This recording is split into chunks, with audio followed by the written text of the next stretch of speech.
स्वागत है आपका आरएम न्यूज पर। आप देख रहे हैं हमारा प्राइम टाइम शो और मैं हूं आपके साथ सत्या पांडे। शुरुआत करेंगे आज की बड़ी हेडलाइन से।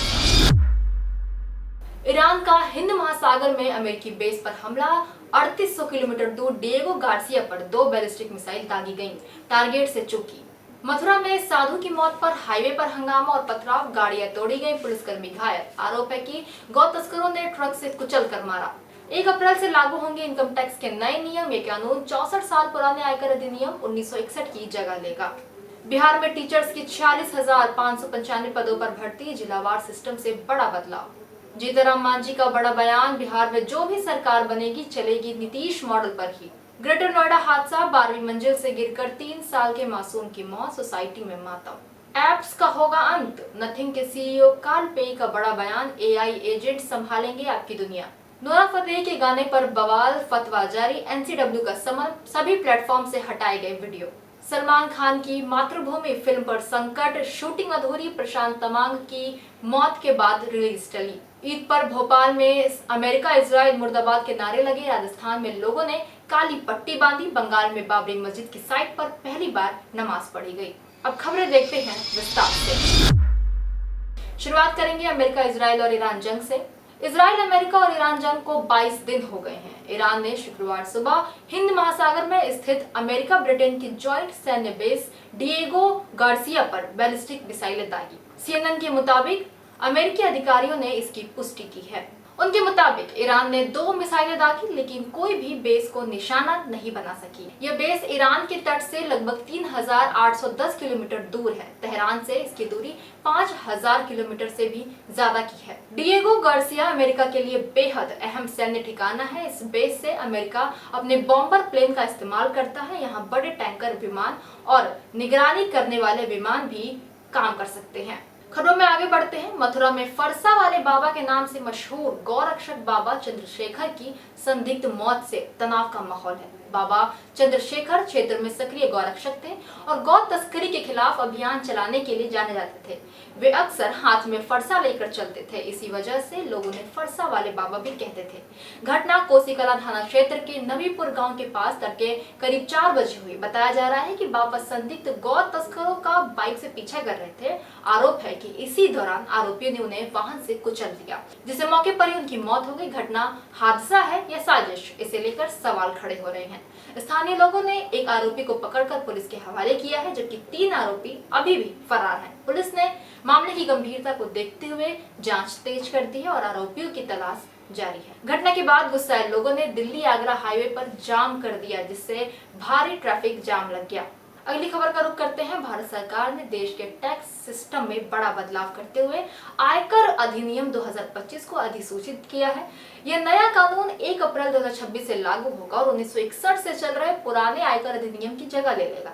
सरकार का ये दावा है कि इससे टैक्स व्यवस्था अधिक सरल, पारदर्शी और आधुनिक बनेगी। वहीं विशेषज्ञों का मानना है कि इससे टैक्स अनुपालन बेहतर होगा और विवादों में कमी आएगी। हालांकि टैक्स स्लैब और दरों में कोई बदलाव नहीं किया गया है, लेकिन नियमों में कई महत्वपूर्ण सुधार किए गए हैं जो नौकरी पेशा लोगों, निवेशकों और व्यवसायियों सभी को प्रभावित करेंगे। अगली खबर बिहार से है। बिहार में सरकारी नौकरी की तैयारी कर रहे युवाओं के लिए बड़ी खबर सामने आई है। राज्य में जल्द ही करीब 46,595 पदों पर बम्पर भर्ती होने वाली है, जिसमें सबसे अधिक शिक्षक बताए जा रहे हैं। इस बार भर्ती प्रक्रिया में बड़ा बदलाव किया गया है, जिसके तहत जिलावार भर्ती सिस्टम लागू होगा। उम्मीदवारों को आवेदन करते समय राज्य के 38 जिलों में से अपनी पसंद का जिला चुनना होगा। खास बात यह है कि एक बार जिस जिले में पोस्टिंग मिल जाएगी, उसके बाद ट्रांसफर की सुविधा नहीं दी जाएगी। दरअसल सरकार का कहना है कि इस नए सिस्टम से स्थानीय स्तर पर स्थिरता आएगी और शिक्षा व्यवस्था मजबूत होगी। हालांकि भर्ती के नोटिफिकेशन में हो रही देरी को लेकर अभ्यर्थियों में नाराजगी बढ़ती जा रही है। कई जगहों पर छात्र सड़कों पर उतरकर प्रदर्शन भी कर रहे हैं और जल्द नोटिफिकेशन जारी करने की मांग कर रहे हैं। अभ्यर्थियों का कहना है कि लंबे समय से वे इस भर्ती का इंतजार कर रहे हैं और देरी उनके भविष्य को प्रभावित कर रही है, जबकि प्रशासन ने आश्वासन दिया है कि प्रक्रिया जल्द ही शुरू की जाएगी। अगली खबर की ओर बढ़ते हैं। केंद्रीय मंत्री जीतनराम मांझी ने बिहार की सियासत पर बड़ा बयान दे दिया। दरअसल उन्होंने कहा कि राज्य में जो भी सरकार बनेगी उसे नीतीश कुमार की नीतियों पर ही चलना होगा। इस बयान के बाद राजनीतिक गलियारों में हलचल तेज हो गई। खासकर भारतीय जनता पार्टी की रणनीति को लेकर सवाल भी उठने लगे। विश्लेषकों का मानना है कि ये बयान गठबंधन के अंदर शक्ति संतुलन का संकेत पैदा करती है। विपक्ष ने भी इस मुद्दे पर सरकार को घेरना शुरू कर दिया है। अब बड़ा सवाल यही है कि भाजपा अपनी अलग लाइन बनाएगी या नीतीश मॉडल पर ही काम करती रहेगी। अगली खबर ग्रेटर नोएडा से। दरअसल यहाँ एक दर्दनाक हादसे ने सबको हिला कर रख दिया है, जहाँ 3 साल का मासूम 12वीं मंजिल से गिर गया। बताया जा रहा है कि बच्चा अपने घर की बालकनी में खेल रहा था और उसी दौरान अचानक उसका संतुलन बिगड़ जाता है। गिरने के बाद परिजन तुरंत उसे नजदीकी अस्पताल लेकर पहुंचे, लेकिन डॉक्टरों ने उसे मृत घोषित कर दिया। इस घटना के बाद परिवार पर दुखों का पहाड़ टूट पड़ा है और पूरे अपार्टमेंट में शोक का माहौल है। स्थानीय लोगों का कहना है कि बालकनी में सुरक्षा इंतजाम पर्याप्त नहीं थे, जिससे हादसा हुआ। पुलिस ने मौके पर पहुंचकर जांच शुरू कर दी है और मामले की पूरी जानकारी जुटाई जा रही है। यह घटना एक बार फिर ऊंची इमारतों में बच्चों की सुरक्षा को लेकर गंभीर सवाल खड़े करती है। अगली खबर की ओर बढ़ते हैं। कार्ल पेई, जो नथिंग के सीईओ हैं, उन्होंने टेक्नोलॉजी भविष्य को लेकर बड़ा दावा कर दिया है। उनका कहना है कि आने वाले समय में एप्स का दौर धीरे धीरे समाप्त हो जाएगा और उनकी जगह एआई एजेंट्स ले लेंगे। उनके अनुसार यूजर्स को अलग अलग ऐप खोलने की जरूरत नहीं पड़ेगी, बल्कि उन्हें सिर्फ ये बताना होगा कि उन्हें क्या काम करना है। इसके बाद एआई खुद ही कैब बुक करने, मीटिंग सेट करने, शॉपिंग या अन्य डिजिटल टास्क अपने आप पूरा कर देगा। कार्ल पेई का मानना है कि यह बदलाव स्मार्टफोन एक्सपीरियंस को पूरी तरह बदल कर रख देगा और यूजर इंटरफेस और भी आसान हो जाएगा। उन्होंने ये भी संकेत दिया है कि एआई आधारित सिस्टम ज्यादा पर्सनलाइज्ड और समय बचाने वाले होंगे। हालांकि विशेषज्ञों का कहना है कि इस बदलाव के साथ डेटा प्राइवेसी और सिक्योरिटी जैसी चुनौतियां भी सामने आ सकती हैं। बढ़ते हैं एंटरटेनमेंट जगत की तरफ। एक्ट्रेस और डांसर नोरा फतेही का नया गाना सर के चूनर तेरी रिलीज होते ही विवादों में घिर गई है। गाने को लेकर एक मुस्लिम संगठन ने फतवा जारी कर दिया है। वहीं नेशनल कमीशन फॉर वुमेन यानी एनसीडब्ल्यू ने भी मामले में समन भेजकर सख्त रुख अपनाया है। आरोप है कि गाने के लिरिक्स और प्रस्तुति महिलाओं की गरिमा के खिलाफ है और आपत्तिजनक है। सोशल मीडिया पर भी इस गाने को लेकर जमकर विरोध देखने को मिला है, जहां कई यूजर्स ने इसे अश्लील बताया। बढ़ते विवाद के बीच मेकर्स ने गाने को यूट्यूब समेत सभी प्लेटफॉर्म से हटा दिया। इस पूरे मामले पर नोरा फतेही ने सफाई देते हुए कहा कि गाने के लिरिक्स के लिए वह जिम्मेदार नहीं है और ये निर्णय मेकर्स का था। फिलहाल ये मामला मनोरंजन जगत से निकलकर सामाजिक और कानूनी बहस का भी एक मुद्दा बन गया है। तो वहीं दूसरी ओर बॉलीवुड अभिनेता सलमान खान की फिल्म मातृभूमि इन दिनों गंभीर मुश्किलों में घिर गई है।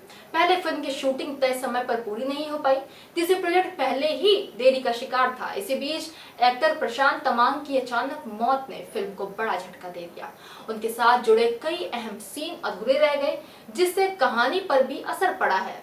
इस वजह से मेकर ने फिलहाल फिल्म की रिलीज टालने का फैसला लिया।